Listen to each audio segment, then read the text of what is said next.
আসসালামু আলাইকুম। কেমন আছেন সবাই? আশা করি সবাই ভালো আছেন। আজকে আবারও চলে আসলাম গরুর মাংসের রেসিপি নিয়ে।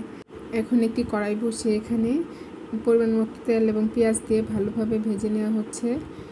আর আজকে কিন্তু আমি রান্না করছি না, মা রান্না করছে। মায়ের হাতে গরুর মাংসের তরকারি কিন্তু অনেক বেশি মজার হয় খেতে, সবাই তাই বললে, আমার কাছেও বেশ ভালো লাগে খেতে।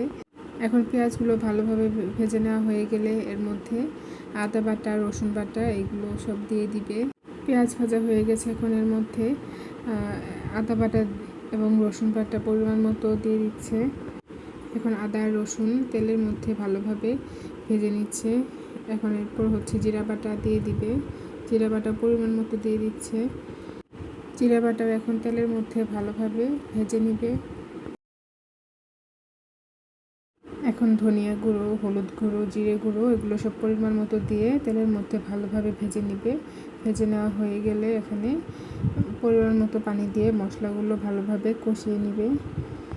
এখন এর মধ্যে কিছু তেজপাতা, দারচিনি, এলাচ পরিমাণ মতো দিয়ে দিল।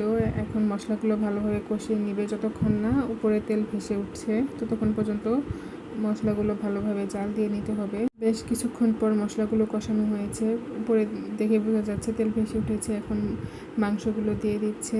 এখন মাংসগুলো মশলার সাথে ভালোভাবে নেড়ে চেড়ে নিবে। নাড়াচাড়া করা হয়ে গেছে, এখন এর মধ্যে আরও কিছু পেঁয়াজ কুচি দিয়ে দিল। এখন এগুলো মাংসের সাথে ভালোভাবে নেড়ে চেড়ে নিবে। এখন ঢাকনা দিয়ে ঢেকে বেশ কিছু সময় নিয়ে ভালোভাবে কষাতে হবে। গরুর মাংস যত ভালোভাবে কষানো যায় ততই কিন্তু খেতে মজার হয়।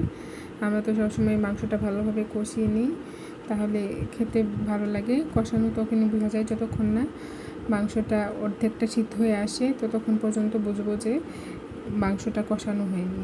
এর মধ্যে বারবার কিন্তু নেড়ে চেড়ে দিতে হবে, না হলে তলানিতে লেগে যাবে। আর যদি নিচে পুড়ে যায় তাহলে কিন্তু খেতে ভালো লাগবে না। এখন আবার ঢাকনা দিয়ে ঢেকে দিল। এখন হচ্ছে আলু দিয়ে দিয়েছে, দিয়ে আবার ভালোভাবে নেড়ে চেড়ে দিয়েছে।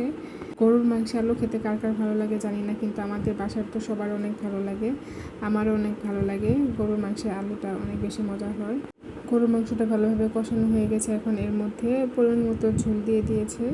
গরুর মাংস সিদ্ধ হতে যেহেতু একটু বেশি সময় লাগে, তাই ঝোলের পরিমাণটা কিন্তু একটু বেশি দিতে হয়। এখন অপেক্ষা করতে হবে যতক্ষণ না মাংস হয়ে আসছে। আমাদের মাংস তো রান্না হয়ে গেছে, কালারটাও কিন্তু অনেক সুন্দর এসেছে। আমার ভিডিওটি আপনাদের কেমন লাগলো অবশ্যই কমেন্ট করে জানাবেন। আজকের মতো এখানেই বিদায়। আল্লাহ হাফেজ।